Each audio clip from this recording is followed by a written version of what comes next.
It doesn't matter what our sort of personal standards are for what we eat or what we wear. We've optimized for destroying the planet. And we've done a great job at that. So now we need to optimize for rebuilding and regenerating the planet. You're listening to the Digest This podcast, and I'm your host, Bethany Cameron. Josh Tickell is here with me today, and he's the director of the popular films Common Ground and Kiss the Ground, and is coming out with another movie next year where he uncovers the aspects of what's happening to our soil and ultimately our food and why the nutrients are depleted from the produce, meat, and dairy that we consume today. It all starts with the soil, and when the soil is stripped, so is our food. If you've ever wondered what the term regenerative means when you see it on a food label, Josh explains what that means and what we should be looking for when we're at the grocery stores to make it easier for us as consumers. Let's talk about colostrum for a second. It's everywhere. I mean, everyone is talking about it, and let's face it, everyone is promoting it, and it can be quite confusing which brand is truly the best because not all colostrum is created equal with good farm practice morals. I first started taking Armor colostrum about 4 years ago before anyone knew about them and before any other company jumped on the bandwagon. Sadly, when something becomes a hot topic, many other brands quickly bust out the same thing, but with less quality and sell it at a cheap price just to be a part of the trend. So you end up getting a lesser product and little to no results. Don't be fooled by others. Armor colostrum uses a cold chain biopotent technology that distills over 200 functional nutrients, guaranteeing the highest bioactive integrity and bioavailability. Another great thing about Armor is that they only extract and use the surplus colostrum from USA grass-fed, pasture-raised happy cows that are no longer needing it to supply their young. So you know you're not taking it away from animals that need it. Only the surplus colostrum is used. Armor has 3 flavors, orange, watermelon, and unflavored, which is my personal favorite. It has no flavorings and just one single ingredient. It tastes like creamy milk, yet it's suitable for those with dairy sensitivities because it contains no casein, which is the protein most people with a dairy allergy react to. And Armor has many dairy-sensitive customers. And we worked out a special offer for my audience. You can receive 30% off your first subscription order. Just go to armor.com/digest or enter code DIGEST at checkout to get 30% off your first subscription order. That's armra.com/digest. If you love the taste of coffee but can't handle it because you get the jitters, well, you have to try my favorite coffee alternative. It's called Nandaka, and it's from my friends over at Peak Tea. This coffee alternative reminds me of an upscale hot cocoa when enjoyed warm, but you can also add it to a smoothie or over ice for a creamy coffee alternative drink. It's designed to help hormone regulation infused with ceremonial Peruvian cacao to activate metabolism, functional mushrooms to enhance mood and promote cellular renewal, and fermented pu'er tea that provides calm, sustained energy. And if it's from Peak, you already know you can trust that it's organic, vegan, and non-GMO. And the best part is that there's no added sugar, preservatives, fillers, or quote, natural flavors that are commonly being added to teas and drink mixes these days. Peak Tea has been my go-to for years for all things tea and drink mixes because they don't add any nasties or questionable ingredients. Plus, they triple toxin screen all their teas for purity, ensuring no mold, pesticides, heavy metals, or harmful chemicals are in their products. So whether you drink coffee or not, I really think you'll be obsessed like I am with their Nandaka coffee alternative, hot or over ice. And you guys know I got a deal for you as well. Just go to peaklife.com/digest. That's PIQUELIFE.com/digest to get 20% off for life plus a free starter kit. I highly suggest getting their Nandaka and their digestion elixir tea. Their matcha powder is also fantastic. Okay, Josh. So You are the director of Big Picture Ranch, where popular films include like Common Ground and Kiss the Ground, and among many others. I like to start my podcast with some rapid fire yes or no questions, though, and then you can introduce yourself. But are you ready? Right? Okay. Yes. You can only answer yes or no or one word answers. All right. First question: is soil and dirt the same thing? No. Is fungus in our soil good? Yes. Are hybrid fruits and vegetables the same as GMO produce? Maybe. Maybe. Okay. Are raised beds, like raised vegetable garden beds, are they better for gardening? Then what? The average backyard. Yes. Okay. A last question. One word answer. How many apples from today's crops equate to the nutrients in one apple from 100 years ago? 6 to 10. That's insane. Okay, so 6 to 10 apples today, the nutrients, not the calories, but the nutrients would equal to just one apple from 100 years ago. And that may be a conservative answer. Wow. Okay. So I can't wait to dive in to regenerative farming, soil health, and really what's going on in today's food industry. But before we do, why don't you introduce yourself and tell my listeners who you are and what you do? Sure. My name is Josh Tickell. I'm a filmmaker, storyteller, sometimes activist, but mostly in the space of environmental solutions. And for 25 years, have been making films about solutions. Okay. So I hope people have heard of Kiss the Ground and hopefully seen it. I think a more recent one is Common Ground, and that's also available on Amazon Prime. Now, you talk a lot about soil health and how much life is in a teaspoon, or let's just say a tablespoon of soil. Teaspoon, tablespoon, you're in the trillions of organisms. There's trillions of living organisms in just a tablespoon of soil. Now, I asked you the difference or if soil and dirt was the same thing, and you said no. Can you elaborate on that? These are loose terms, like there's no scientific body that could guides soil and dirt as terms. But in general, dirt is the lifeless matter that we would look at and say, well, that's primarily silica. That doesn't have a lot of biological activity. That doesn't have a lot of carbon. It sifts through your hand, kind of like sand does. Versus soil, which is this black, dense matter that's very, very, very carbon oriented. It has a tremendous amount of life, and it's the basis for everything above ground. So you're dealing with something that's got a very intricate mycorrhizal fungi network. You've got something that has an aqueous, meaning it's water-based solution that's running through it. And inside that aqueous solution is what we would consider to be an almost infinite number of life forms. Okay. So for someone wanting to garden, right, in their backyard, why is home gardening different from industrial gardening when it comes to soil? And how is it the same? Well, you asked me previously about raised beds.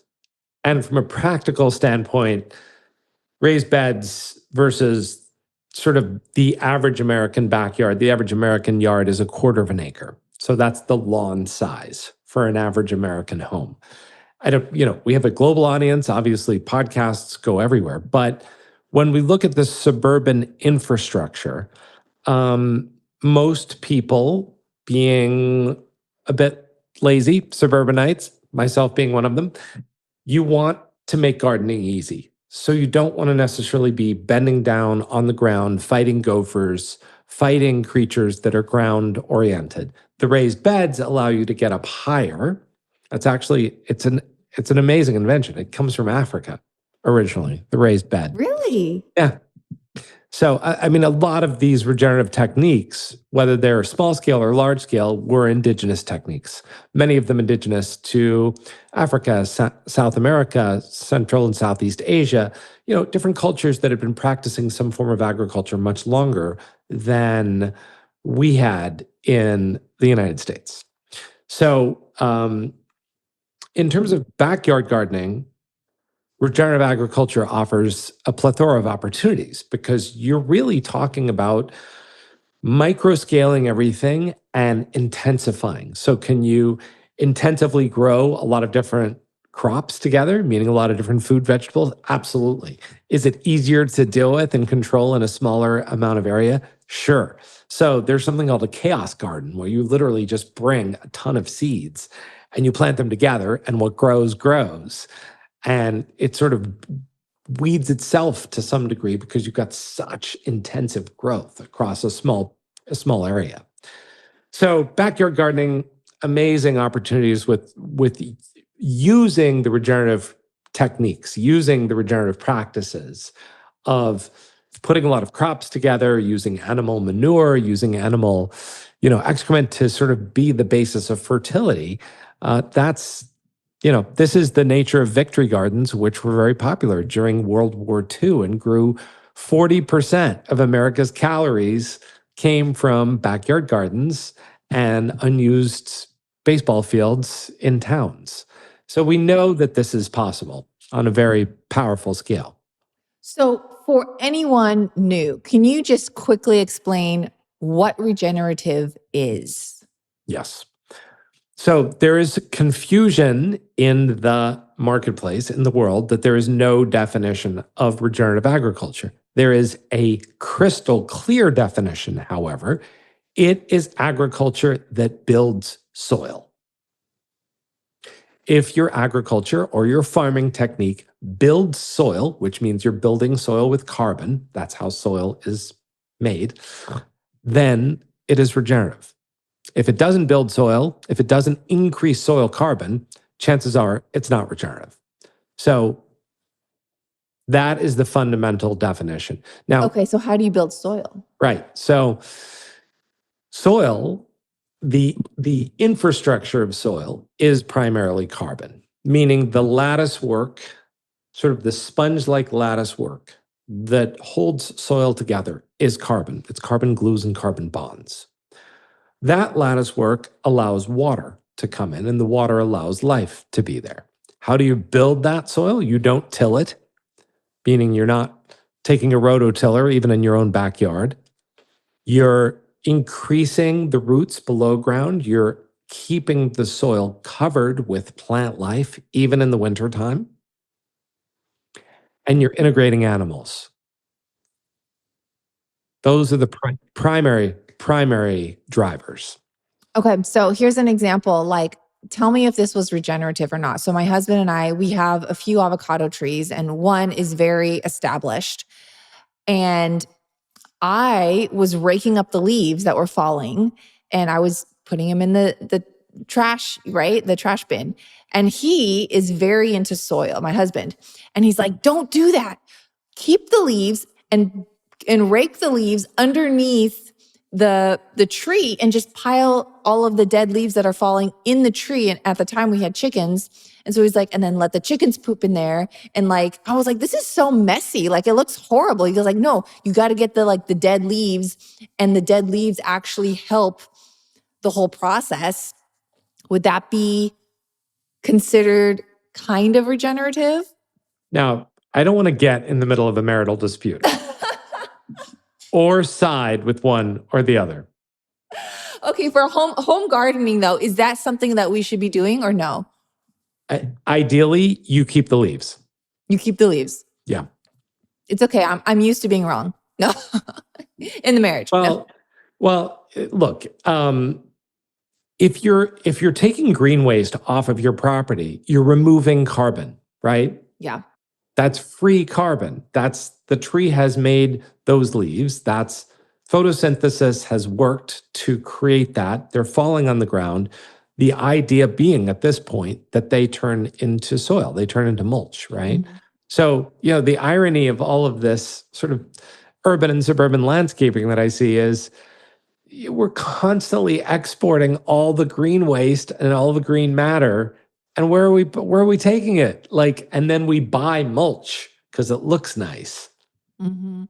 It's like, wait, did anybody think to close like, why are you throwing away one thing and bringing in another? All of which takes carbon. You're using carbon energy, usually in the form of weed whackers and trucks and transportation, and then you're using other carbon energy in terms of grinding up trees and bringing in the tree mulch to make it look good. And then in the middle, you're just trading one form of organic matter for another. It's like, why do we do that? Yeah, it is, and I will say that our avocado tree started to thrive after I stopped raking the leaves, and we were just kind of brushing them underneath.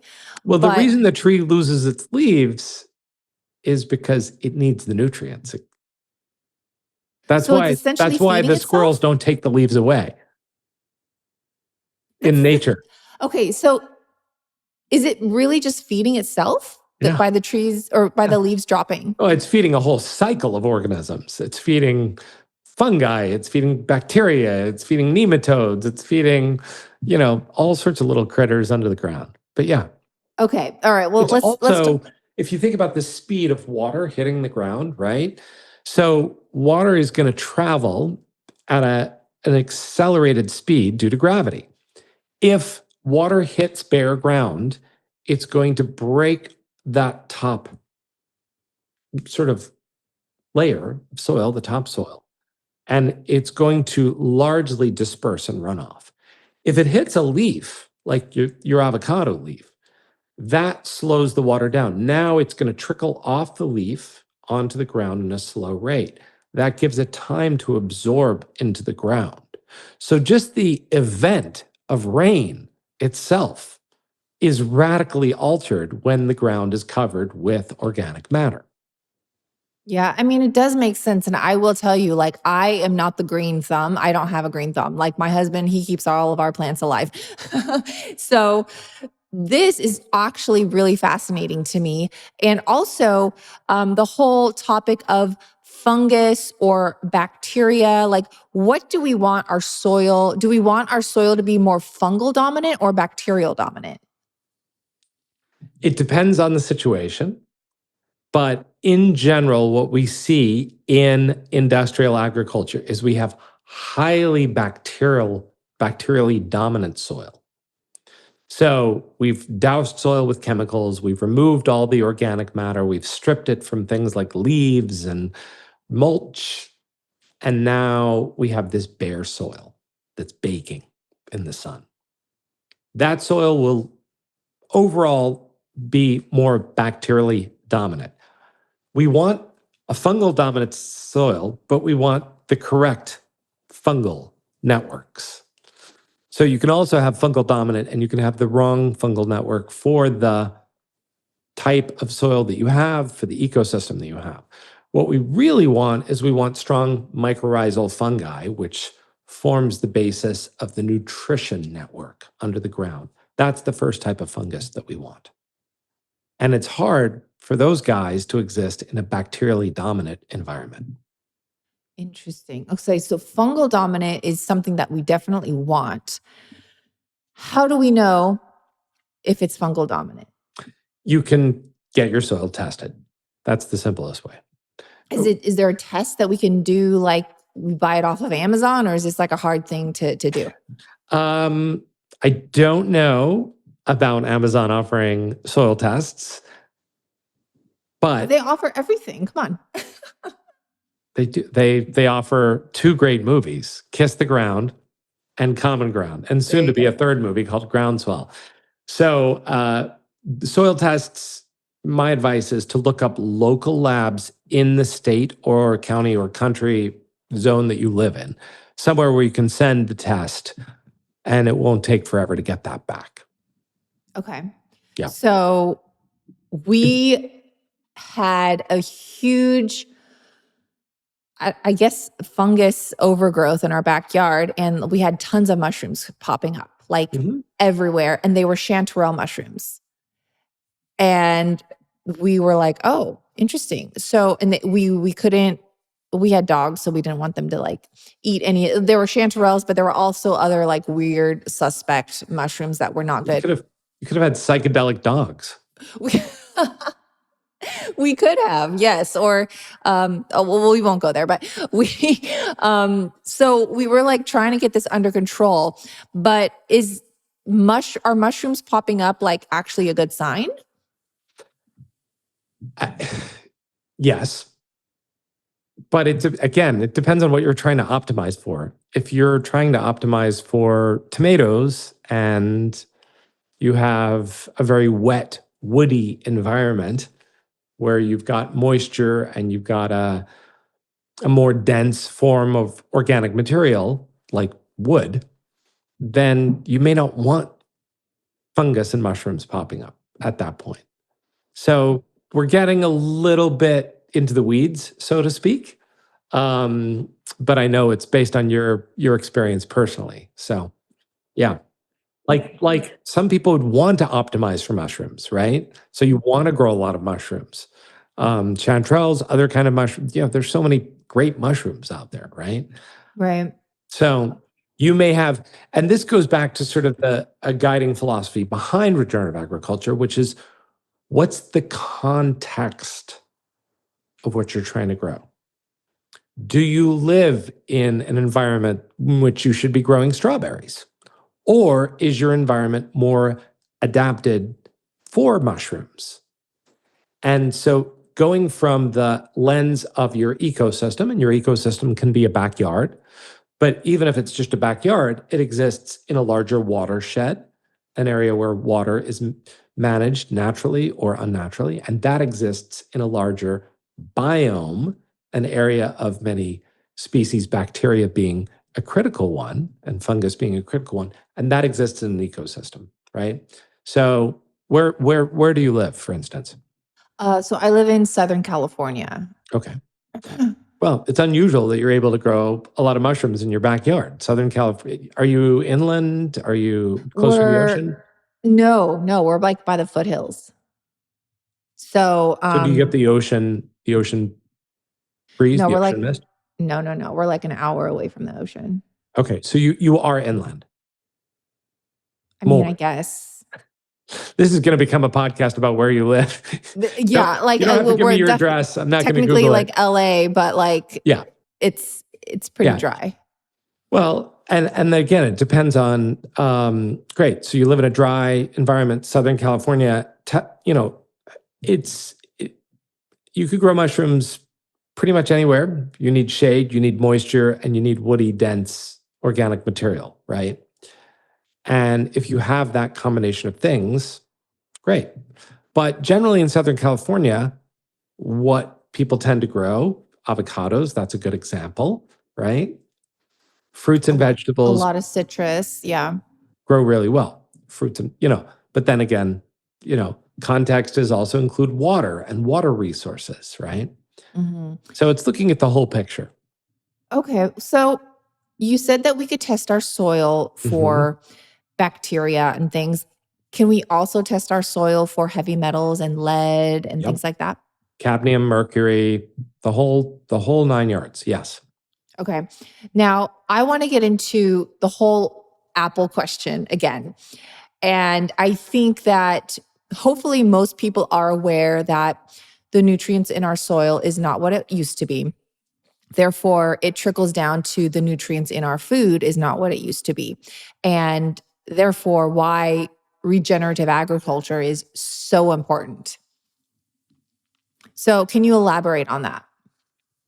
Yeah. So sort of since World War II, since the 1940s, we've stripped away in America somewhere in the order of 50 to 60% of our topsoil in a very short period of time. Now, this started pre-Dust Bowl. So it started with the great Western expansion, Manifest Destiny, go west, my son, 40 acres and a mule. Started with this push into the middle of America, which used to be the Great Plains. But before it was the Great Plains, it was the Great Prairies. Prairies are an exceptionally diverse ecosystem. They rely on tall grasses. When Lewis and Clark came across the country, they wrote journal entries about how the grass was so tall, they couldn't see their horses. And then when they came across the Cherokee and the Miwok and people like that, they wrote about how broad-shouldered and how strong those people were and how physically dominant of height and stature they were. These were scrawny Europeans that had been starving and had scurvy and, went across the ocean. And then they're confronted with these massive people who are eating bison, root vegetables, and this diet, which is basically a ketogenic diet, right? Which they'd been eating for thousands of years. So when you go back that far and you go, wait, this was a nutrient cycle in which solar energy, sunlight, was being transformed into these massive tall grasses, which are being eaten by four-legged animals that are roaming in circular motion around the continent. And even here in California, we had a massive estuary, which was really where San Francisco is today, with the early reports are that birds would have stretched from one side of the bay to the other, like you could walk across them. And this was an oak savanna, so a different type of prairie, a very multi-species prairie, which was, again, caretaken by different tribes that lived in California.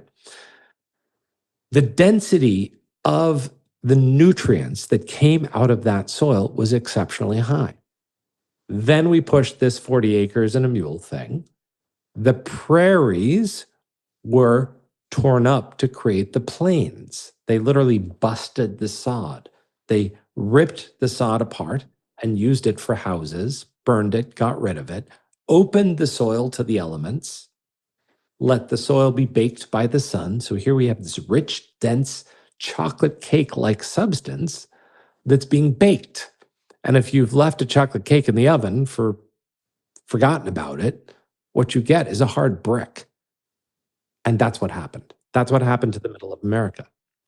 And so when the Great Dust Bowl occurred, again, this massive shift in carbon from the soil out to the coast through wind, we start this program called, okay, let's get people back to work. Let's create windrows to sort of block this. All of this is getting to the answer to your question, which is how much nutrients is left in the soil. And by conservative estimates, we've lost 50 to 60% of the nutrients in the topsoil, which means that an apple today has 60% less nutrients than an apple pre-1940. But it's even worse than that because we've optimized these crops for specific conditions to be grown in very specific areas. And we've optimized them not for nutrition, but for taste. So an apple today will be 3 to 4 to 5 to 6 to 7 to 10 times sweeter than an apple pre-1940. And because the plant is working on creating sugars, the plant is not working on creating all of the things that we need.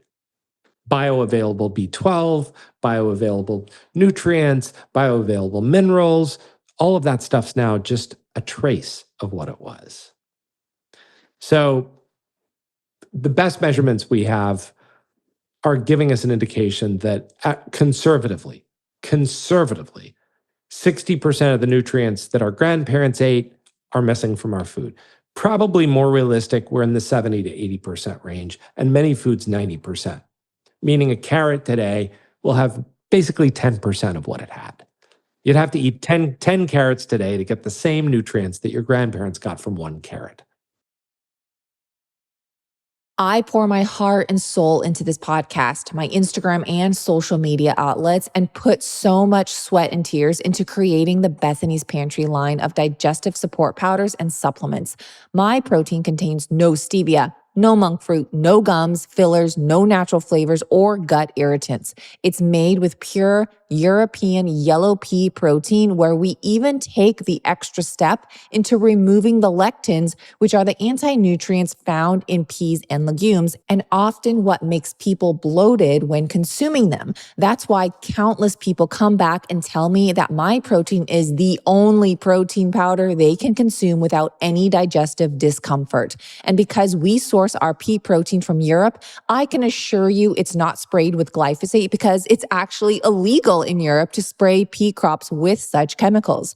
Europe's standards and regulations on growing crops are far superior than American standards, and that's why I am proud to use such a source for my clean, easy to digest protein powder. The testimonies I receive are so inspiring and quite emotional from those dealing with Crohn's, colitis, IBD, IBS, and related gut issues. So thank you for your continued support to my mission to provide cleaner options for those needing alternative sources for their health. And to express my gratitude, I want to offer everyone a one-time $10 off discount. Just go to bethanysPantry.com and use code podcast10 for $10 off anything. Again, go to bethanysPantry.com and use code podcast10 for $10 off anything. This is a one-time use code, so use it wisely.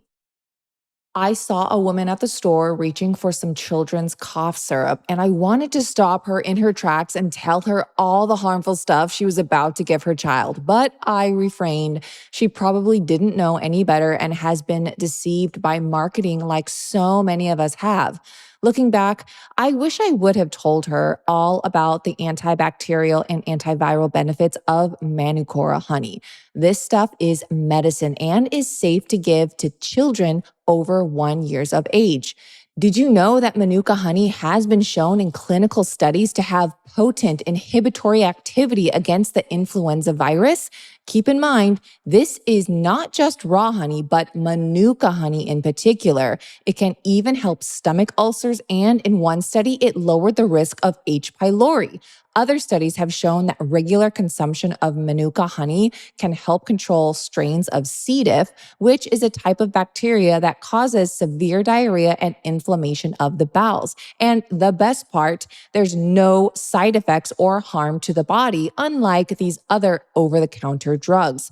I always recommend Manucora honey because it contains an MGO of at least 850. And the higher the MGO, the more potent the antibacterial and antiviral properties in the honey.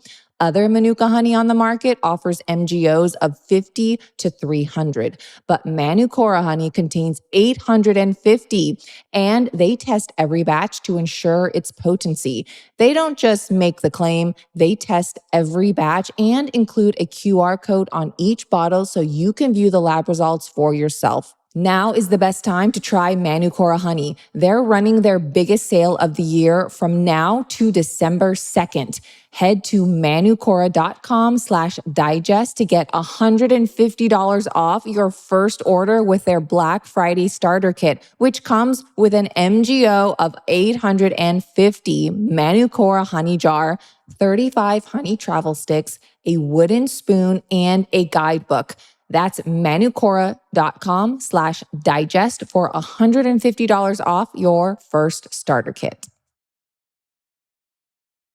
So this is why it's so important when someone sees something at the grocery store and it says regenerative and it's a higher price point, like there's a reason why. You know, it may look the same, it may be the same size, it may even taste the same. Who knows? But I would beg to differ. It doesn't taste the same, but let's just say it does technically. The nutrients in it are completely different.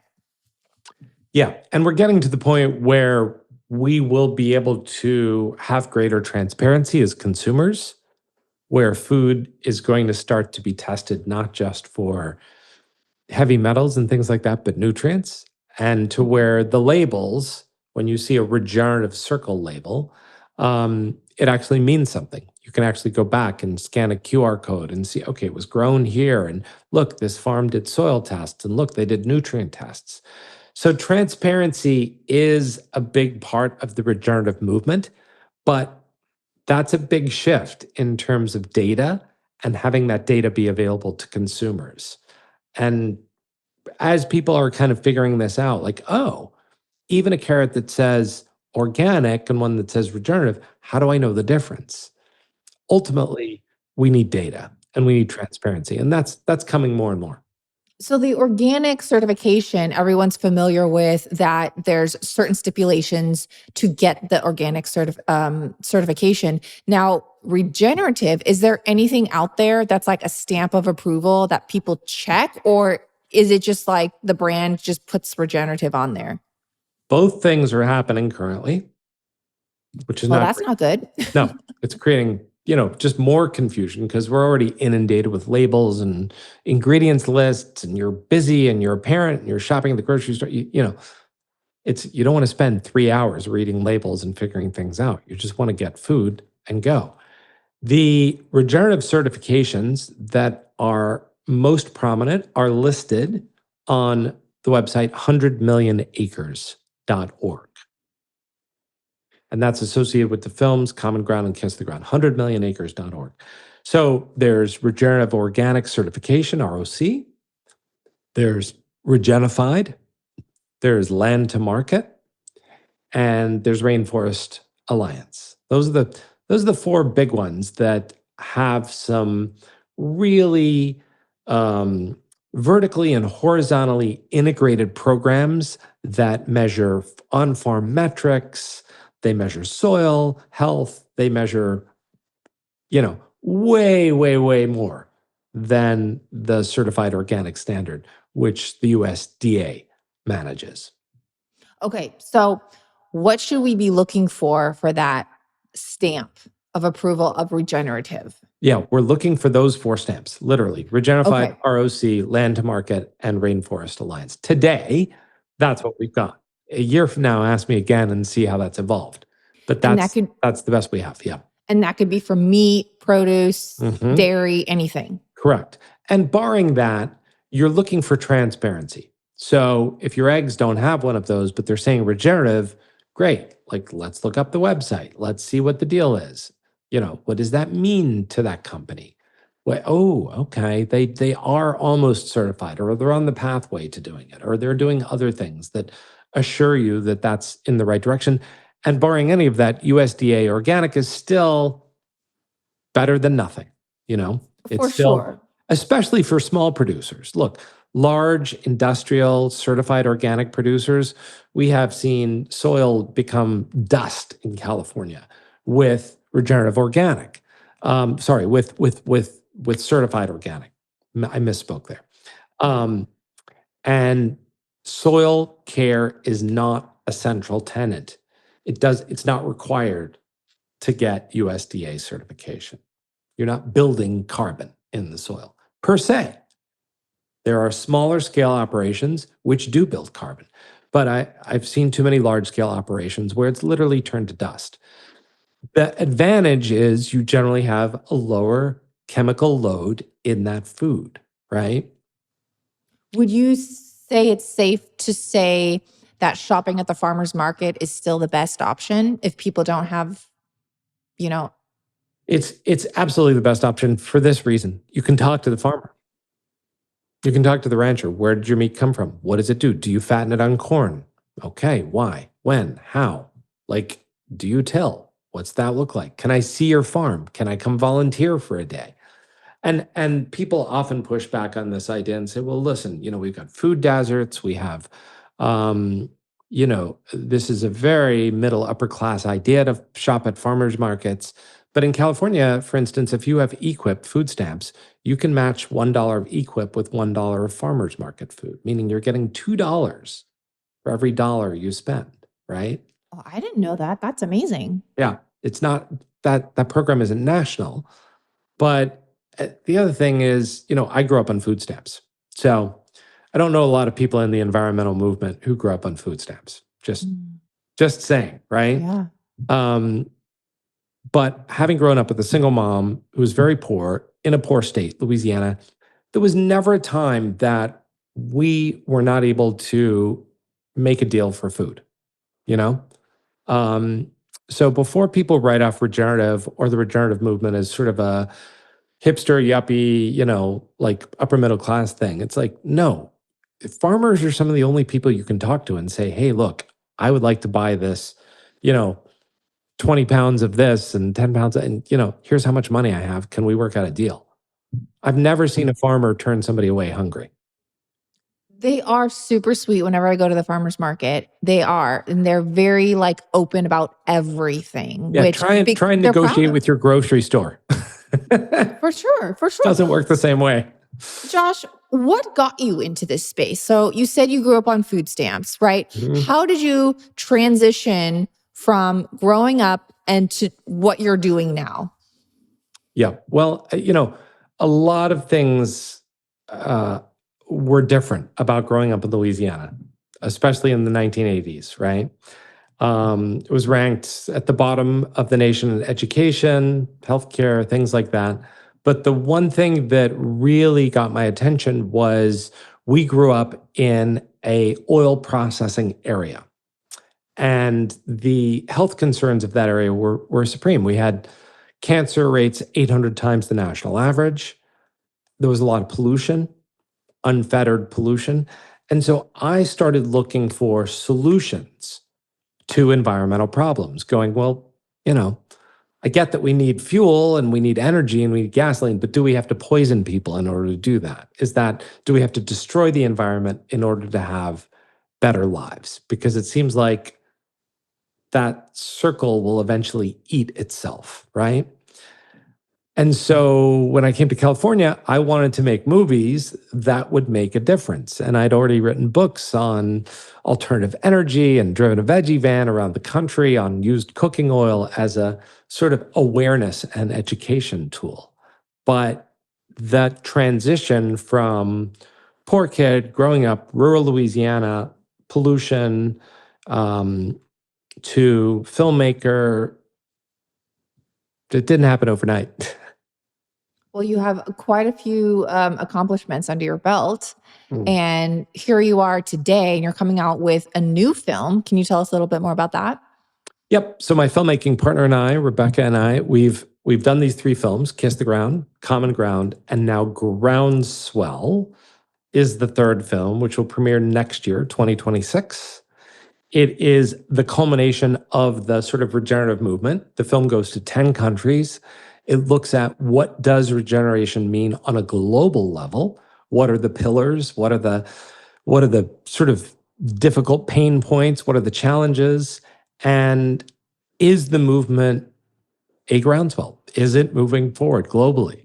And the answer is yes, it is. But also, there's some real vexing challenges that we face globally that if we're going to move regeneration forward and we're going to regenerate 1 billion acres, which is 10% of our global agriculture, that 10% is that critical tipping point that people tell us about. If we're going to do that 10%, obviously we want to get to 100%, but even to get to the 10, we've got some things that we've got to deal with globally.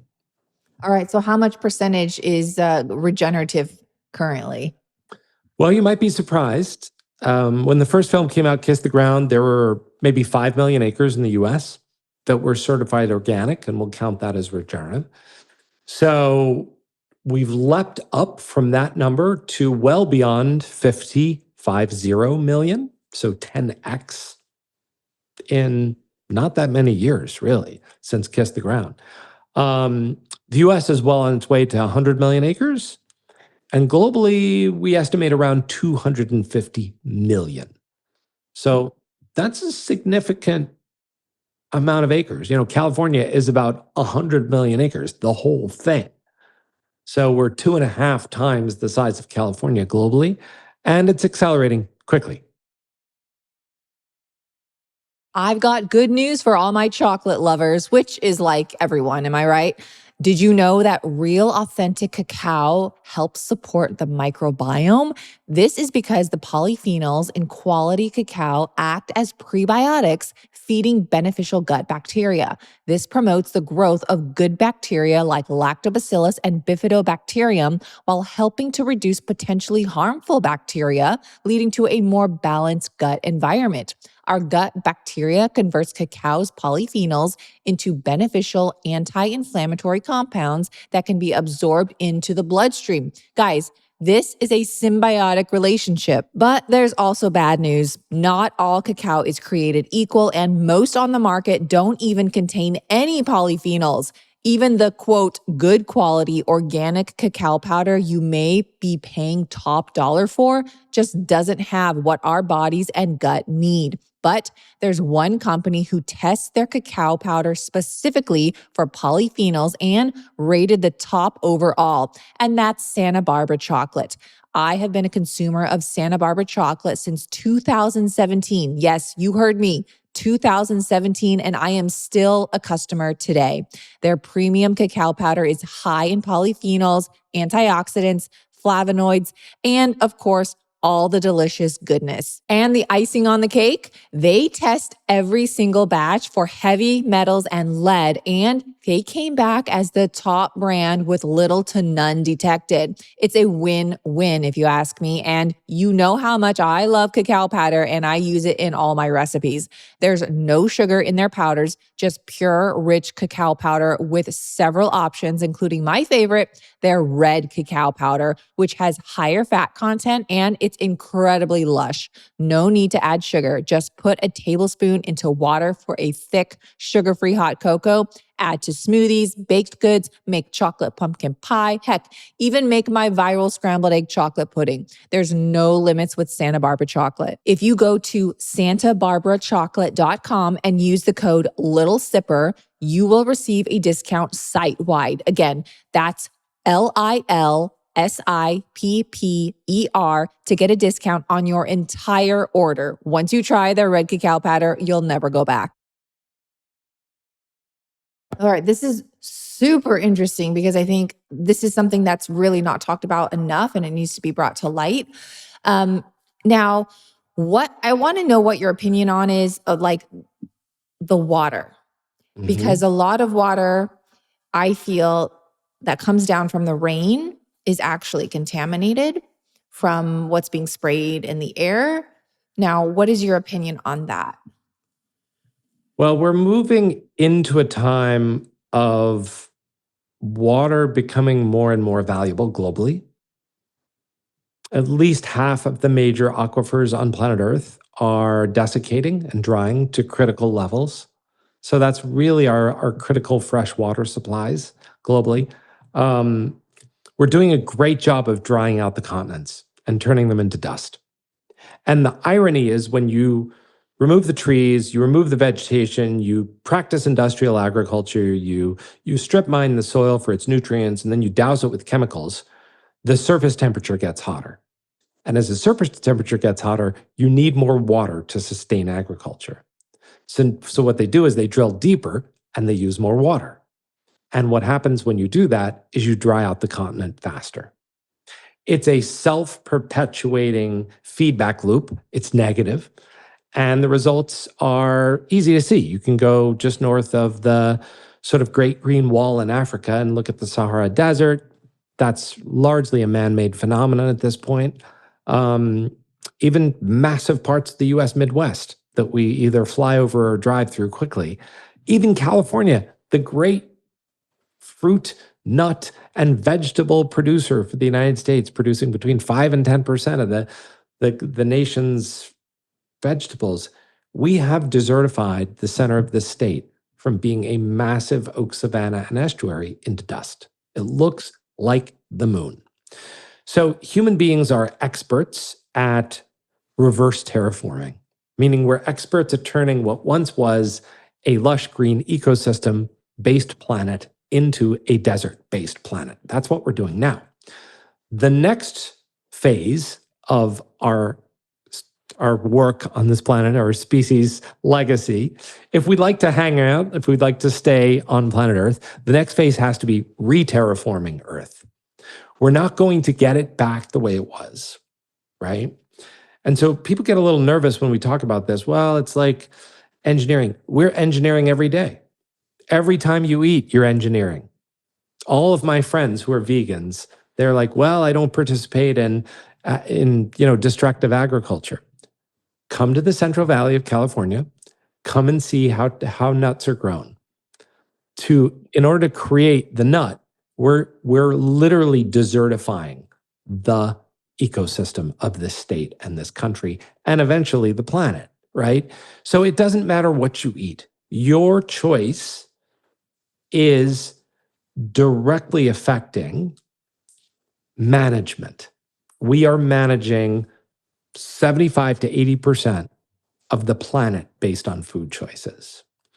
And you don't get out of that. You don't get out of that game by choosing a different thing. Like the avocados and nuts and seeds and tofu takes massive amounts of pesticides, massive amounts of fertilizer, massive amounts of water, massive amounts of carbon to run that system and to destroy that much soil in order to create those monocrops. So no one's scot-free. The question is not, are we managing the planet? We have literally shaped the surface of the earth. The question now is, do we want to admit what we've done and admit that we are in fact in the driver's seat? Can we get over the fact that we did it and get to the point of like, okay, let's re-terraform it.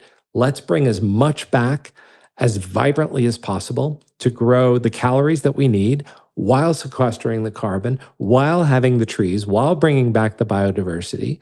Yeah, it's not going to look the same because it took us 10,000 years to remove 3 trillion trees. We literally moved half the trees on the planet. Wow. Like, okay, Josh, I heard that it takes like 10 gallons to produce one almond or like something crazy like that. I don't quote me on that, but it's like gallons of water just for one almond. Is that right? it is a tremendous amount of water. And that's before we talk about textiles, like a pair of jeans or your sneakers or your shirt. So all of these things compound, right?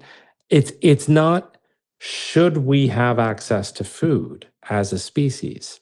Everyone's got to eat, right?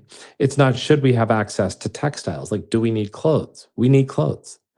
It's, what are we optimizing for? And thus far, we've optimizing, doesn't matter, what our sort of personal standards are for what we eat or what we wear. We've optimized for destroying the planet. And we've done a great job at that. So now we need to optimize for rebuilding and regenerating the planet. Okay. Now, I had asked you at the beginning of the interview about GMO and hybridizing plants. Can you explain the difference between a GMO plant and just hybridizing a plant? Mhm. Well, humans began practicing agriculture plus or minus 10,000 years ago. And so somehow there were groups of people that far in the past that knew that things like corn, certain strains of wheat, many of the crops that we eat today would not be edible for many generations to come. And they began to bring the strongest of the seeds together. And they began to hybridize, especially, I think the sort of one of the earliest accounts of hybridization of seeds is it's through monks. Monks were actually hybridizing various strains of wheat and barley to create mead and beer and all of these things. So we've got this long history of human beings of going, this plant is strong, this other plant is strong. Let's bring them together. Let's create a union, a strong plant reproduction, right? When you bring two plants together in order to purposefully reproduce, not just guided by natural elements, you're hybridizing. You're essentially creating the traits of one and the traits of the other, and you're creating a third. It's kind of like, people who have children. It's a decision, right? That's what we've been doing. That's how we have the wheat we have. That's how we have the rice we have. That's how we have the It's like the corn. survival of the fittest. Yeah, except it's hand-selected for many, many, many generations. Many.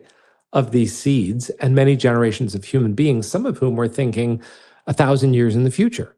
Like, well, people are going to want to eat this in the future. We can't eat this now, this corn stuff, but later on, this is going to be a good crop. So I think we need to have the same foresight as human beings to think, what are people going to need in 1,000 years? Well, they're definitely going to need a functional planet and a functional ecosystem, but they're also going to need functional seeds.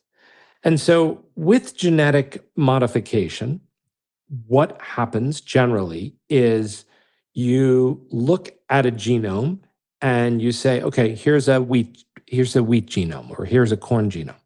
We need to modify these pieces of that gene in order to do something. For instance, a lot of the corn that's grown in the United States is field corn. It has been genetically modified. The gene has been spliced with another gene or some other genes in order so that the corn can withstand Roundup. It's called Roundup Ready corn, right? That is a process that today is far easier than it was even 5 or 10 years ago. You can buy a machine called a CRISPR. You can sequence a genome. You can resequence it, essentially. You can rebuild pieces of that gene with a virus. So there is a tremendous amount of spectrum in terms of how people feel about genetic modification. But to put a pig gene into a tomato without knowing how that's going to play out over the course of several hundred or several thousand generations to that tomato, does it cause allergies? Does it cause greater problems in soil? Does it cause things that we can't foresee, disease that we don't even know about? Are we doing things that have unforeseen consequences? I think that's the biggest question. And that's why the European Union has been more cautious about GMO seeds. The issue that I see with genetic modification isn't the morality of modifying a gene. Humans are very smart creatures. We're going to figure out how to do this stuff, right? CRISPR is going to turn into something the size of your, laptop. It's going to turn into something the size of your phone. Humans are going to figure out how to modify genes. The issue is, should genes that terminate the seed's ability to reproduce be allowed?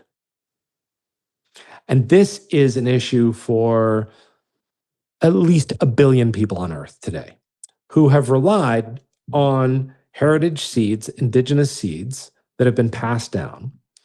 And what is happening very, very, very quickly is governments are being used as a way to promote seeds that do not reproduce.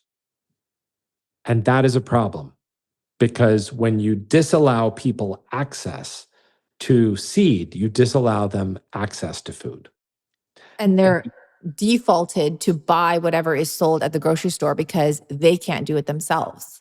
It creates a whole cycle of dependence. You're no longer able to grow your food. You're growing for export markets. You have to use fertilizers and chemicals. Your soil gets depleted. It gets destroyed.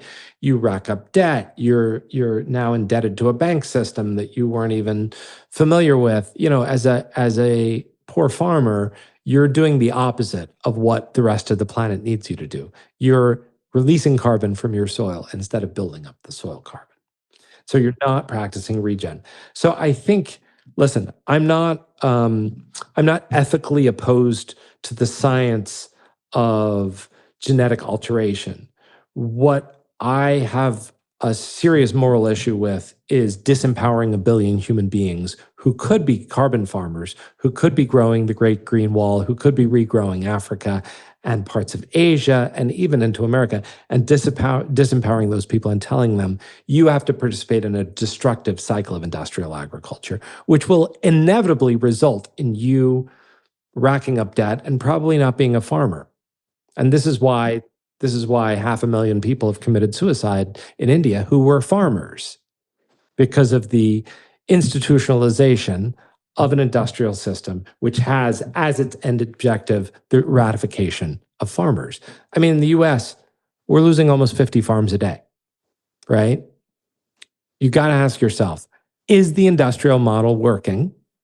If so, Why are so many farmers going out of business? Why is our nutrition crashing? Why are our diseases accelerating?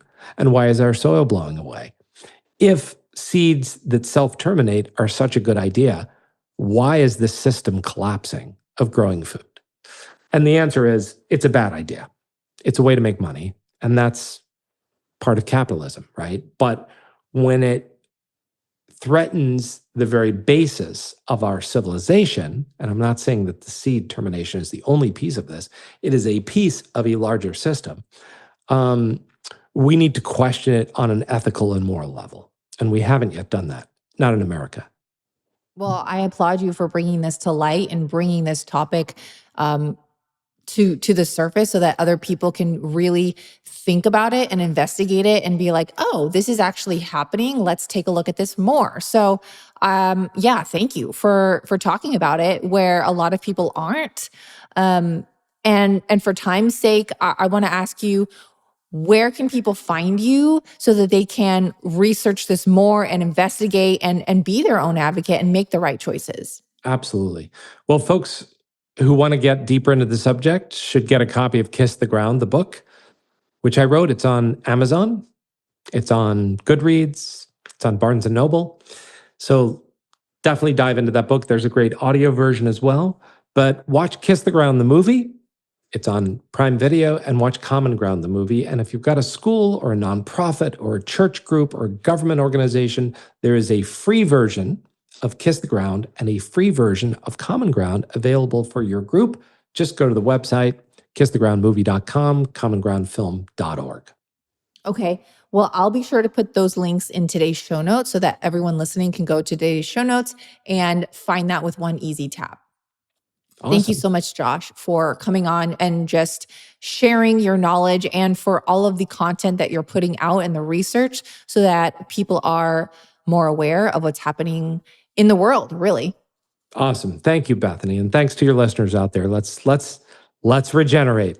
Thanks for listening to this episode of Digest This. If you enjoyed this episode, please leave a review in your podcast app to let us know. If you're ever wondering how you can support me and this podcast, sharing it with your friends and family is the best way. This is a Wellness Loud production produced by Drake Peterson and edited by Mike Fry. To check out more shows by my team, go to wellnessloud.com, and to email the show, message us at digestthispod@gmail.com. See you next time. The content of this show is for educational and informational purposes only. It is not a substitute for individual medical and mental health advice and does not constitute a provider-patient relationship. As always, talk to your doctor or health team first. Are you looking to reclaim your health? Tune into the Real Foodology podcast, hosted by me, Courtney Swan, integrative nutritionist and real food activist. I am on a mission to transform our food system by challenging the corrupt practices that undermine our health and replace them with choices that genuinely support our well-being. Listen to Real Foodology podcast on your favorite podcast app. New episodes every Tuesday.